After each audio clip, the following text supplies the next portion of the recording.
Hello and welcome back to All Things Defender. Today is the day where we're going to turn the key. So let's see what happens. I've just put the key in down there, connected up the battery, ignition lights come on, and here we go.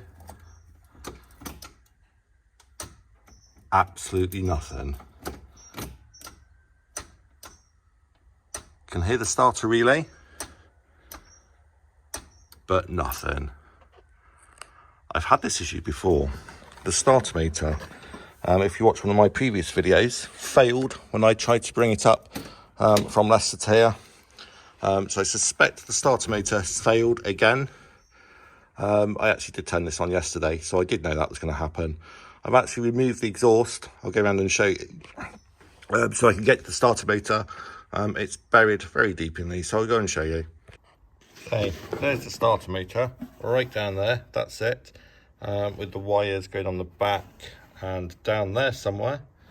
There's the exhaust that I've removed.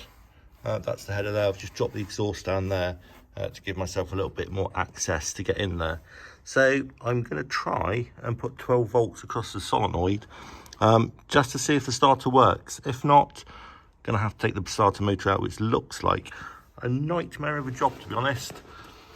If it does start, we'll have to chase the wire back all the way to the ignition switch, and hopefully if it is that, it'll probably just be the switch and we'll just have to replace the starter switch.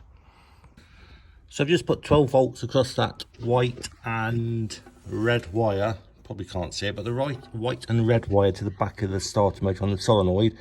You should put 12 volts across that. It should turn over. If it doesn't, probably a bad starter motor. I've now just put a 12 volt meter up there so I can see it on the ignition, well, on the dashboard there, so I can see it when I turn the ignition on.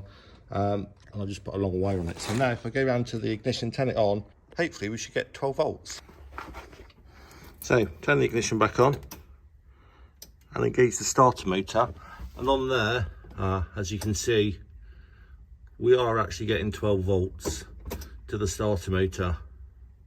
That's bad news, really. That's pretty much conclusive that it is the starter motor. So unfortunately, I am going to have to take the starter motor out. What a ball ache. So turn the ignition back on and engage the starter motor. And on there, as you can see, we are actually getting 12 volts to the starter motor. That's bad news, really. That's pretty much conclusive that it is the starter motor. So unfortunately, I am going to have to take the starter motor out. So not really sure how much you can see, but that big black wire on the back of the starter motor has to come off. Plus all those connections on the back of the solenoid just here.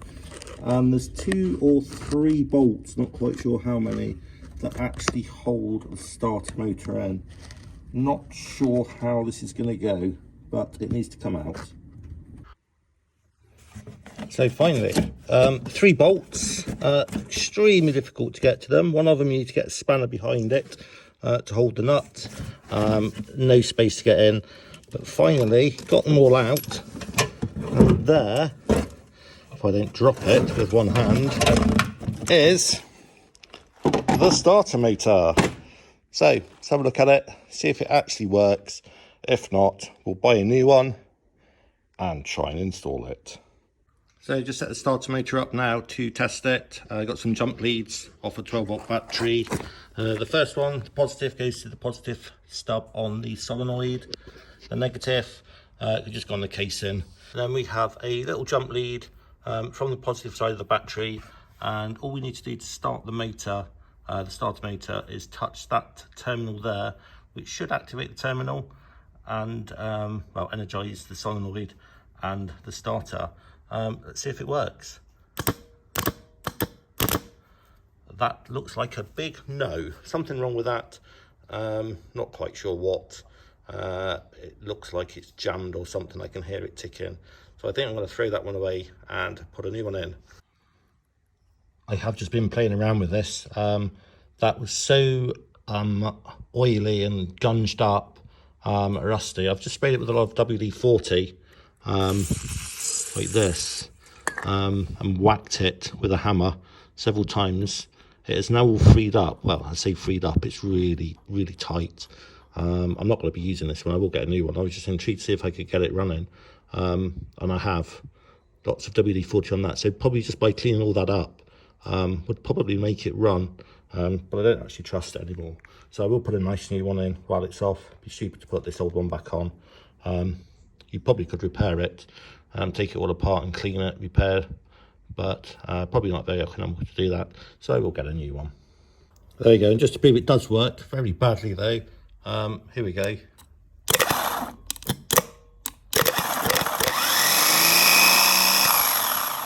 It's very sticky though. As I say, could probably take it apart and clean it all up, but I will put a new one on. So again, I'll say bye for now. Follow on the next one, and hopefully I'll get a nice new one and we'll put it back on the car, and finally maybe we'll get it running. So let's bring this video to an end. I'll stop this one here now. I'll get a new starter motor and hopefully get that installed in the next few weeks. Thanks for watching. Please like and subscribe and keep following for the new starter motor.